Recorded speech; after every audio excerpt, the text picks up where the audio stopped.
Olá a todos e todas, bem-vindos a mais um Canabinal, o canal de notícias científicas dos canabinoides. Eu sou Eliana Rodrigues e hoje eu vou trazer uma pergunta muito instigante para vocês. Será que apenas a cannabis sativa, os nossos endocannabinoides e medicamentos sintéticos agem no nosso sistema endocannabinoide? Ou será que existem outras formas de agir? Então fica comigo, porque depois da vinheta eu vou mostrar se sim ou se não. Vamos lá!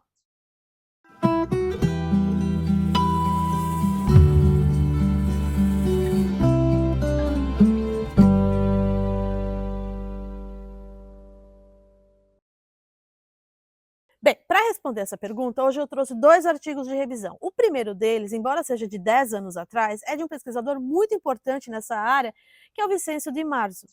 Então, o artigo dele é Cuidado e Alimentação do Sistema Endocannabinoide, uma revisão sistemática de potenciais intervenções clínicas que regulam positivamente o sistema endocannabinoide. Então, o objetivo desses autores era realizar essa revisão, baseado em vários outros artigos anteriores, né, para ver se existem intervenções clínicas, para além dessas que eu falei, que melhoram o sistema endocannabinoide. Mas o que é melhorar aqui nesse caso, né? Melhorar é oferecer maneiras de regular positivamente, ou seja, aumentar as expressões dos receptores canabinoides, né? Ou então aumentar a síntese dos nossos endocannabinoides, anandamida, 2-AG, ou então de inibir a degradação desses endocannabinoides, de modo que eu vou conseguir equilibrar esse sistema. Ele está lá hipoativo, né? Mas na medida em que eu faço todas essas, que eu promovo essas atividades positivas, digamos assim, né, nos receptores, nos endocannabinoides, eu equilibro, eu restabeleço o equilíbrio. Então, é para esse lado verde do nosso SEC, que daqui para frente eu vou chamar o sistema endocannabinoide de SEC, que eu consigo equilibrar, regular, né? Mas será que tem formas? Então a revisão deles se baseou em 184 estudos in vitro, 102 estudos em vivo com animais de laboratório e 36 estudos clínicos, ou seja, com seres humanos, né? E então ele traz, né, que sim, né, ele traz que sim, que existem outras formas da gente modular, equilibrar esse nosso SEC, e não só com medicamentos, mas também com práticas integrativas e complementares, né? Então, por exemplo, acupuntura, meditação, massagem, suplementos alimentares e plantas medicinais, né? Então, hoje a gente vai olhar para isso, né? Agora, eles também veem, né, nesse artigo de revisão, que a mudança no estilo de vida também pode trazer um benefício positivo aí no nosso SEC, né? Mas isso, então, seriam dietas, controle do peso, exercício físico. Isso a gente vai ver no dia 30 de outubro agora. Então fica aí com a gente, porque eu separei em 2 episódios, porque ia ficar muita coisa para apresentar tudo aqui, né? E a segunda revisão, essa daí é mais recente, é de 2021. E ela é muito bonitinha, ela foi feita por pesquisadores do Brasil, da Universidade Federal do Rio de Janeiro e da Universidade Federal de Pernambuco. Então o nome dessa revisão é Qualidade de Vida e um sistema endocannabinoide vigilante, ou seja, né, vigia o seu comportamento, porque o SEC está te vigiando. Bom, então é óbvio que eu não vou mostrar todos os estudos que eles trouxeram aqui, é muita coisa. Eu selecionei alguns. Então vamos começar pela eletroacupuntura, né? Então, conforme vocês podem ver ao lado, tem uma pessoa, né, que está sendo submetida à eletroacupuntura, tá? Mas eu vou mostrar agora aqui o estudo sobre ratos que eles receberam propositadamente, foram induzidos, né, à dor pelo frio e por uma atividade mecânica, física, né, nas suas patas. E aí, né, depois disso, eles foram submetidos à eletroacupuntura. Então, o que os pesquisadores observaram, né? Que após a eletroacupuntura, eles eles não sentiram dor. Por quê? Porque aumentou os níveis de anandamida nos tecidos das patas, né, desses ratos, e também a eletroacupuntura regulou positivamente a expressão, ou seja, aumentou a expressão dos receptores CB2 no tecido da pele do rato. Né? E aí os autores discutem que parece provável, né, que a ativação dos receptores CB2 na pele, então, desses ratos, e não só dos ratos, por isso que eu coloquei aí um ser humano, né, estimule a liberação de beta-endorfinas, que então atuam nos receptores opioides, que a gente sabe, né, que são os responsáveis por inibição da dor, inibindo, e por isso então que essa dor ela foi reduzida mesmo após eles terem sido induzidos à dor, como eu disse, pelos pesquisadores, né? Bom, isso é só um dos vários, né? Eu vou deixar o artigo aqui, quem quiser ler mais e observar os outros estudos, fica a critério de quem quiser, né? Agora vamos olhar para a massagem. Bom, aqui é muito interessante porque os pesquisadores, né, eles escolheram sangue de pacientes antes e depois de receberem massagem. E eles observaram que os pacientes que não tinham dor, após a massagem, os níveis de anandamida, né, que é um endocannabinoide, no sangue desses pacientes, aumentou em 168%. Enquanto que, nesse mesmo estudo, né, tinha um grupo placebo. Nossa, mas como? Ou você dá massagem ou não dá. Sim, mas é que esse grupo placebo, que também não tinha dor, ele recebeu uma massagem simulada, não era a massagem correta, né? Simulada ali, tinha manipulação, mas não era a forma certa de fazer a massagem. E o que aconteceu com esse grupo, né, que também não tinha dor e que recebeu essa massagem simulada como um grupo controle? Não teve nenhuma alteração nos seus níveis sanguíneos desse endocannabinoide, mostrando então que a manipulação correta, uma massagem correta, em pacientes que não têm dor, aumentam os níveis em 168% de anandamida, conforme vocês podem ver a imagem ao lado. Já nos pacientes com dor, que aí era né, uma outra fase do experimento, pessoas que tinham dor na região lombar receberam também a manipulação, essa massagem, e eles observaram que o sangue desses pacientes aumentou em 1,6 vezes a concentração do PEA. O que é o PEA? Também é um outro endocannabinoide, que é o palmitoil-etanolamida. Nós temos um episódio só sobre isso aqui no Canabinal. E a gente sabe, a gente já explicou que o PEA, né, ele é produzido pelo nosso próprio organismo em situações de dor, de inflamação crônicas, né? Mas e é sob demanda, né, que ele é produzido, mas em algumas doenças crônicas, né, de longo tempo, dores, inflamações, eu posso não estar com o meu organismo equilibrado, né?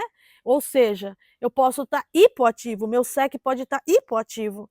Então, para eu poder restabelecer, eu tenho que aumentar a concentração desse PEA, né? Então, aqui mostrando que a massagem regula então essa balança, né? Porque ela fez aumentar o nível de PEA liberado pelo próprio organismo das pessoas que receberam a massagem, né? Assim como eu não falei, né? Mas na eletroacupuntura também, quer dizer, eu estava com o meu SEC hipoativo, na medida em que eu, com dor, etc., na medida em que eu faço a manipulação da acupuntura, eu aumento, então, nos tecidos o nível da anandamida e da expressão dos receptores CB2, estabilizando, equilibrando aquele sistema. Bom, agora vamos olhar para os suplementos alimentares, né? A gente sabe que o balanço de macro e micronutrientes é fundamental para a gente manter nosso equilíbrio do nosso SEC, né? E os ácidos graxos, eles têm um papel muito importante, então, né, em vários processos celulares e multicelulares também. No caso de inflamação, imunidade, neurotransmissão. Então, se eu não tenho os ácidos graxos, né, na concentração ali, na proporção adequada, eu também posso estar prejudicando a minha saúde, né? Então, esses autores, né, eles explicam que esses ácidos graxos, eles são obtidos a partir de dietas, de modo a garantir o balanço adequado entre o ômega 6, que é um tipo de ácido graxo, e o ômega 3, né, na proporção de 4:1, que seria o ideal, 4, em termos de quantidade, né, 4 ômega 6 para 1 de ômega 3, vai, né, a quantidade. Isso seria o ideal, né. E a gente vai ver, num próximo episódio, lá no dia 30, né, de outubro, que muitas vezes a nossa alimentação aqui ocidental chega a 20:1, quando o ideal seria 4:1, né. Bom, enfim. Então vamos olhar um pouquinho para o ácido araquidônico, né, que é um ácido graxo, e ele é conhecido como essencial. Por que essencial? Porque o nosso organismo não produz, então eu preciso adquirir ele através, por meio de suplementação ou dieta, né. Hoje aqui nós estamos olhando para suplementação. E o ácido araquidônico, ele é da família do ômega 6, né, e ele está presente em todas as membranas, do nosso corpo, todas, ou enfim, né, a maior parte. E estudos pré-clínicos mostram que suplementos à base, como vocês podem ver na figura ao lado, que suplementos à base de ácido araquidônico, ele aumenta os níveis tanto do endocannabinoide anandamida quanto do 2-AG no sangue, né. Já que seria esperado mesmo, porque o ácido araquidônico ele é o precursor desses endocannabinoides, né.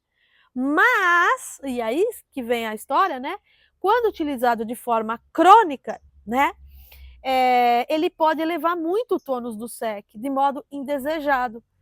Ou seja, né, então em níveis baixos de ômega 6 eu me beneficio, eu equilibro esse sistema que estava hipoativo e agora ele fica equilibrado, mas em altas concentrações desse ômega 6, isso não é favorável para o meu SEC, né. E ainda, por outro lado, a suplementação dietética inadequada com ômega 3, ela diminui os níveis do endocannabinoide anandamida e do 2-AG nos tecidos, na célula, no plasma, né, conforme está mostrando a figura ao lado aí, né. Então, se eu tiver uma atividade do SEC, talvez essa suplementação rica em ômega 3 pode ser vantajosa para mim.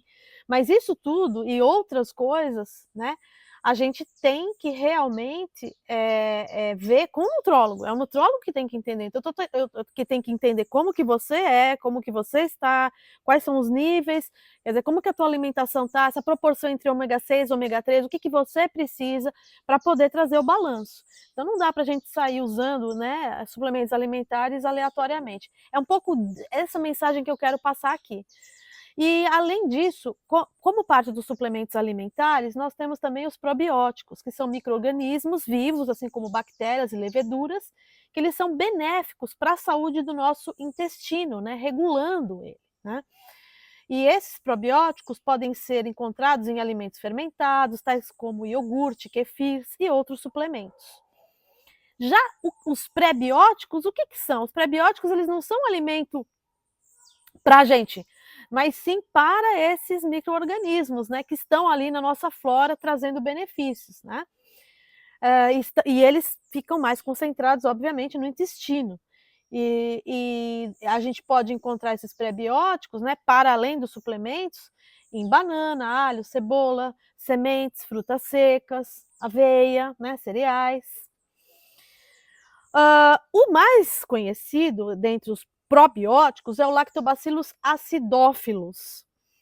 E estudos relatados nessas revisões dizem que células epiteliais intestinais de seres humanos incubadas com esse Lactobacillus produziu a maior expressão de receptor CB2, né. Então se eu tenho lá um SEC, né, uma pessoa que está com o SEC hipoativo, esse lactobacillus ele pode aumentar a expressão de CB2, ele pode trazer o quê? Essa homeostase, esse equilíbrio, né. E aí eles trazem um estudo muito bonitinho que foi feito com ratos de laboratório, onde os pesquisadores geraram propositadamente distensão no cólon desses animais, para quê? Para gerar dor, né.